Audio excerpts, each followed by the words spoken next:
بسم اللہ الرحمن الرحیم۔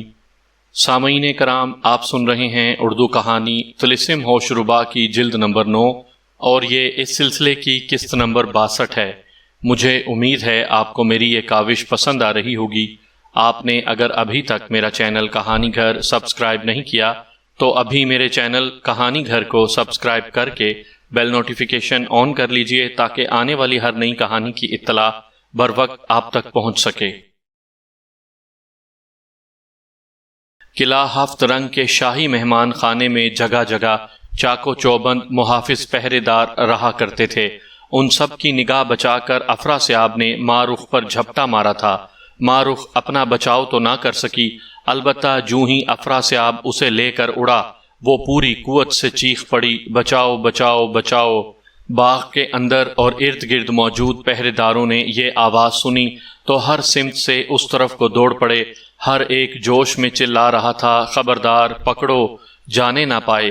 لیکن ان کے قریب پہنچنے سے پہلے ہی افراسیاب آسمان کی طرف بلند ہو چکا تھا۔ پہرے دار دونوں میں سے کسی کو نہ پہچان سکے، بے بسی کے ساتھ کھڑے ہو کر چیخنے لگے، وہ رہا، لیے جاتا ہے، لے گیا وغیرہ وغیرہ۔ یہ چیخو پکار سن کر پہرے داروں کا افسر بھاگا ہوا آیا اور پوچھنے لگا، کون لے گیا، کسے لے گیا؟ کسی پہرے دار کے پاس ان سوالوں کا جواب نہ تھا۔ امرو اور مخمور جاگنے کے بعد مہمان خانے کے بڑے کمرے میں اکٹھے ہوئے۔ ایک دوسرے کی مزاج پرسی کے بعد انہوں نے طے کیا کہ چل کر ملکہ ماہ رخ کا حال معلوم کریں۔ اتنے میں ایک خادمہ نے آ کر اطلاع دی، ملکہ ماہ رخ کچھ دیر آپ لوگوں کا انتظار کرتی رہیں، پھر باغ کی سیر کو چلی گئیں، ابھی تک واپس نہیں آئیں۔ چلیے ہم بھی باغ کی سیر کر لیں، مخمور نے اٹھتے ہوئے کہا۔ امرو بھی اس کے ساتھ ہو لیا۔ عین اسی موقع پر ملکہ براں بھی آ گئی۔ تینوں ہنستے بولتے باغ میں داخل ہو گئے، لیکن چند ہی قدم چلے تھے کہ باغ کے اندر سے ہنگامے کی آوازیں سنائی دینے لگیں۔ وہ بے تحاشا آوازوں کی سمت دوڑ پڑے۔ پہرے داروں نے ملکہ براں کو اپنے سامنے پایا تو سب کے چہرے زرد ہو گئے۔ کپ کپاتے ہاتھوں سے ادب کے ساتھ اس کو سلام کیا۔ ملکہ براں نے کڑے تیوروں سے پہرے داروں کے بڑے افسر کو گھورا تو اس نے ہاتھ جوڑ کر عرض کیا، حضور، یہاں سے کسی عورت کی چیخ سنائی دی۔ پہرے دار بھاگ کر ادھر پہنچ گئے، لیکن یہاں کچھ نہ تھا۔ ایک جادوگر کسی کو لیے ہوئے آسمان کی طرف اڑتا ضرور دکھائی دیا۔ سمجھ میں نہیں آتا کون چیخا تھا، اڑنے والا جادوگر کون تھا اور وہ کسے لے گیا؟ امرو اور مخمور کا کلیجہ دھک سے رہ گیا۔ براں کے ہاتھوں کے طوطے اڑ گئے۔ تینوں سمجھ گئے کہ ماہ رخ کو پکڑ کر کوئی لے گیا ہے۔ مخمور بولی، ہو نہ ہو یہ افراسیاب کی حرکت ہے۔ امرو نے براں سے کہا، خدا کے لیے جلد کچھ کیجیے، ماہ رخ کی جان خطرے میں ہے۔ براں تسلی دیتے ہوئے بولی، ماہ رخ میری مہمان تھی، خود کو قربان کر دوں گی اور اس کا بال بیکا نہ ہونے دوں گی۔ آپ پریشان نہ ہوں، بس ذرا ابا حضور کو خبر کر دوں۔ یہ کہہ کر اس نے جلدی جلدی ایک خط میں سارا واقعہ لکھ کر شہنشاہ کوکب کے پاس روانہ کر دیا۔ تھوڑی ہی دیر میں طلسمی پرندے کے ذریعے جواب آ گیا۔ لکھا تھا، ماہ رخ کو بے شک افراسیاب لے گیا ہے، تمہیں فکر کرنے کی ضرورت نہیں، یہ میری آن اور آبرو کا معاملہ ہے، ابھی جا کر ماہ رخ کو چھڑاتا ہوں۔ امرو اور مخمور سے کہو وہ بالکل پریشان نہ ہوں۔ یہ اور اچھا ہوا۔ ملکہ براں نے خط کا مضمون امرو اور مخمور کو سنا کر کہا، میں جاتی تو شاید ناکام رہتی، ابا حضور افراسیاب سے کسی طرح کم نہیں، وہ ماہ رخ کو چھڑا کر ہی دم لیں گے۔ ادھر افراسیاب ماہ رخ کو لے کر اڑا تو دم لیے بغیر سیدھا ملکہ حیرت کی چھاؤنی میں جا کر اترا۔ رات آدھی سے زیادہ نہ گزری تھی۔ ملکہ حیرت نے فی الفور جشن کا اہتمام کیا۔ پوری چھاؤنی میں منادی کرا دی گئی کہ شہنشاہ افراسیاب کوکب کے گھر سے ماہ رخ کو پکڑ لائے ہیں، کل صبح سورج نکلتے ہی اسے پھانسی پر لٹکا دیا جائے گا۔ یہ تماشا دیکھنے کے لیے سب لوگ سورج نکلنے سے پہلے ہی چھاؤنی کے سامنے والے میدان میں جمع ہو جائیں۔ یہ خوشخبری سن کر سپاہیوں اور چھوٹے درجے کے افسروں نے اپنی اپنی جگہ رت جگہ منانے کا پروگرام کیا اور بڑے سردار زرق برق پوشاک پہن کر شاہی جشن گاہ میں پہنچنے لگے۔ جشن گاہ میں ملکہ ماہ رخ کو ایک اونچے چبوترے پر بے ہوش کر کے اس طرح بٹھا دیا گیا تھا کہ ہر شخص اسے دیکھ سکے۔ افراسیاب ملکہ حیرت کے ساتھ بڑی سج دھج کے ساتھ تخت شاہی پر بیٹھا تھا۔ جشن گاہ میں آنے والا ہر شخص تخت کا پایا چوم کر انہیں فرشی سلام کرتا اور ان کی تعریف اور ملکہ معروف کی برائی کرتا ہوا اپنی جگہ پر جا کر بیٹھ جاتا۔ نشستیں بھر جانے کے بعد ملکہ حیرت نے ایک مختصر تقریر میں افراسیاب کی بڑائی اور کارنامے بیان کیے، جس کے خاتمے پر سب نے شہنشاہ افراسیاب کی جے، ملکہ حیرت کی جے کے نعرے بلند کیے۔ اس کے ساتھ ہی ناچ گانے کا دور شروع ہو گیا۔ پریوں کی ٹولیاں چھما چھم کرنے لگیں، راگ رنگ کا جادو ہر طرف پھیلنے لگا۔ معروف کی فوج کے جو جاسوس حیرت کی چھاؤنی میں رہا کرتے تھے وہاں سے بھاگ کر ملکہ بہار کے پاس پہنچے اور اسے اطلاع دی۔ بہار نے فوراً لشکر کے سارے سرداروں اور عیاروں کو طلب کر کے مشورہ کیا۔ وہ پہلے ہی معروف کے لیے فکر مند تھے۔ یہ معلوم ہونے پر کہ ملکہ افراسیاب کی قید میں ہے اور کل صبح اسے سولی پر لٹکایا جائے گا، سب مرنے مارنے پر تل گئے۔ فیصلہ ہوا کہ صبح سورج نکلنے سے پہلے ہی حیرت کے لشکر پر یلغار کر دی جائے اور معروف کو لڑ بھیڑ کر چھڑا لیا جائے۔ اس پر سارے سردار تو جنگی تیاریوں میں لگ گئے، مگر برق فرنگی، مہتر کران، جان سوز اور زرغام عیار لشکر سے نکل کھڑے ہوئے کہ جا کر عیاری کریں اور رات ہی کو کسی ترکیب سے ملکہ معروف کو چھڑا لائیں۔ ادھر ناچ رنگ کی محفل میں اچانک ملکہ حیرت کو عیاروں کا خیال آیا۔ اس نے چپکے سے افراسیاب سے کہا، دشمنوں کو خبر ملے گی تو ان کے عیار ضرور آئیں گے، ہمیں ان سے غافل نہیں ہونا چاہیے۔ افراسیاب چونکا اور پھر کچھ سوچتے ہوئے بولا، فکر نہ کرو ملکہ، ابھی ان کا انتظام کیے دیتا ہوں۔ یہ کہہ کر اس نے چپکے چپکے کوئی منتر پڑھا اور دریائے خون رواں کی سمت انگلی اٹھا کر اسے بڑھنے کا حکم دیا۔ دیکھتے ہی دیکھتے دریا میں جوش پیدا ہوا، بڑی تیزی کے ساتھ اس کا پانی بڑھ کر ملکہ معروف اور حیرت کی چھاؤنیوں کے درمیان پھیل گیا۔ کوئی بھی اپنا پرایا اس پانی کو پار نہ کر سکتا تھا۔ اس انتظام کے بعد دونوں مطمئن ہو کر راگ رنگ کے مزے لینے لگے۔ کامیابی کی خوشی اور ناچ رنگ کی مستی میں افراسیاب کوکب کو بھول گیا۔ اسے اس بات کا بالکل خیال نہ رہا کہ جس کے گھر سے اس کے مہمان کو اٹھا لایا ہوں وہ بھی آخر ایک شہنشاہ ہے اور اپنی عزت و آبرو برقرار رکھنے کے لیے وہ بھی کوئی جوابی کارروائی کر سکتا ہے۔ آخر یہی ہوا۔ محفل شباب پر تھی کہ کوکب بھی اڑتا ہوا جشن گاہ کے اوپر آسمان پر آ کر ٹھہر گیا۔ وہ اتنی بلندی پر تھا کہ کوئی اسے نہ دیکھ سکتا تھا۔ اوپر ہی اوپر اس نے ماش کے آٹے کی معروف جیسی ایک پتلی بنائی اور ایک جادوئی روح کو اس کے اندر داخل کر کے حکم دیا، جیسے ہی اندھیرا ہو معروف کی جگہ جا کر بیٹھ جانا اور صبح جب سولی دی جائے تو پتلی کے پیٹ سے نکل کر واپس میرے پاس پہنچ جانا۔ اس کے بعد کوکب نے منتر پڑھ کر تالی بجائی۔ دیکھتے ہی دیکھتے نیچے رنگا رنگ ابر کا ایک ٹکڑا پیدا ہو گیا اور دھیرے دھیرے جشن گاہ کی طرف بڑھنے لگا۔ ایسا کر کے وہ خود اس ابر سے دور دوسری طرف جا کر ٹھہر گیا۔ اچانک ملکہ حیرت کی نگاہ اس ابر پر پڑی۔ اس نے افراسیاب سے کہا، وہ دیکھیے، کوئی جادوگر اس ابر میں معروف کو چھڑانے آیا ہے۔ افراسیاب نے آنکھیں مل کر دیکھا تو واقعی ابر آہستہ آہستہ آسمان سے نیچے اتر رہا تھا۔ جوش میں اٹھ کر وہ اتنی زور سے دھاڑا کہ محفل میں سناٹا چھا گیا۔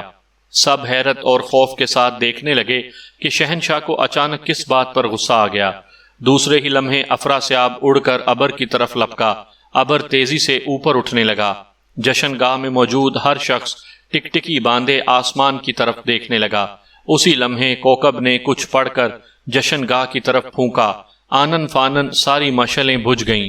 بجلی کسی پھرتی کے ساتھ کوکب نے چبوترے پر جھپٹ کر معروف کو اٹھایا اور چلتا بنا۔ معروف کی جگہ چبوترے پر اس کی پتلی آن موجود ہوئی۔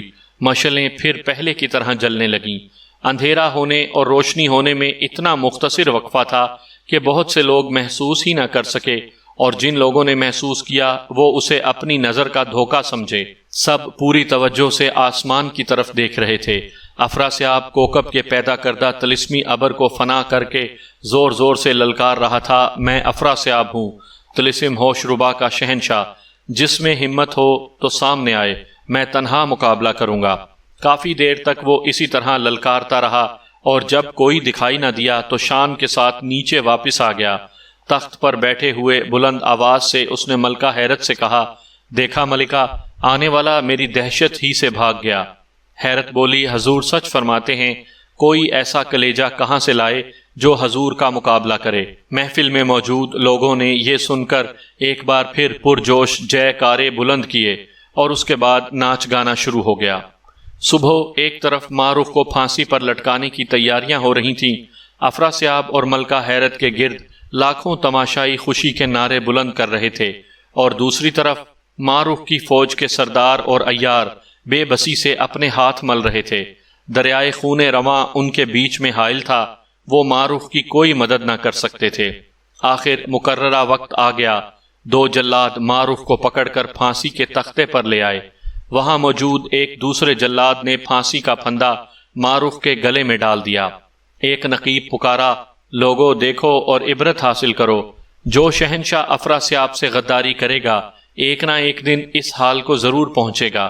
ایک افسر نے پھانسی کے تختے پر جا کر معروف سے اس کی آخری خواہش پوچھی، وہ خاموش رہی۔ افسر نے افراسیاب کی طرف دیکھا، افراسیاب نے اشارہ کیا، جلادوں نے رسی کھینچ لی۔ دیکھتے ہی دیکھتے معروف پھندے میں لٹک کر تڑپنے لگی۔ کچھ دیر بعد اس کی لاش ٹھنڈی پڑ گئی۔ اس موقع پر جیسا کہ ہر جادوگر کے مرنے پر اس کا بیر پکارتا ہے، طلسمی روح لاش کے پیٹ سے نکل کر پکاری، بے ہاتھ مجھے ہلاک کیا، میرا نام معروف سحر چشم تھا۔ یہ کہہ کر طلسمی روح شہنشاہ کوکب کی طرف چل دی، اور افراسیاب کے حامیوں نے زوردار جے کارے بلند کیے۔ دوست اور دشمن کو یقین ہو گیا کہ ملکہ معروف کا زندگی کا چراغ گل ہو گیا۔ افراسیاب بڑے فخر و غرور کے ساتھ ملکہ حیرت سے رخصت ہو کر باغ سیب کو چل دیا۔ حیرت کی چھاؤنی میں شادیانے بجنے لگے، معروف کے لشکر میں ماتم کی صدائیں گونجنے لگیں۔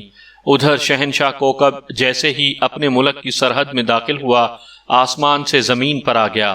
معروف بے ہوش تھی، اسے ایک چٹان پر لٹا کر کوکب نے ایک جادوگر سردار کا بھیس بدلا اور معروف کو ہوش میں لا کر کہنے لگا، ملکہ صاحبہ، افراسیاب آپ کو قلعہ ہفت رنگ سے اٹھا لے گیا تھا۔ شہنشاہ کوکب کے حکم پر میں آپ کو چھڑا لایا ہوں، اب آپ آزاد ہیں۔ شہنشاہ کوکب نے آپ کو رخصت کی اجازت بھی دے دی ہے، اور 12,000 فولادی پتلوں کی فوج بھی آپ کے حوالے کی ہے۔ آپ ان کے ساتھ اپنی چھاؤنی کو روانہ ہو جائیں۔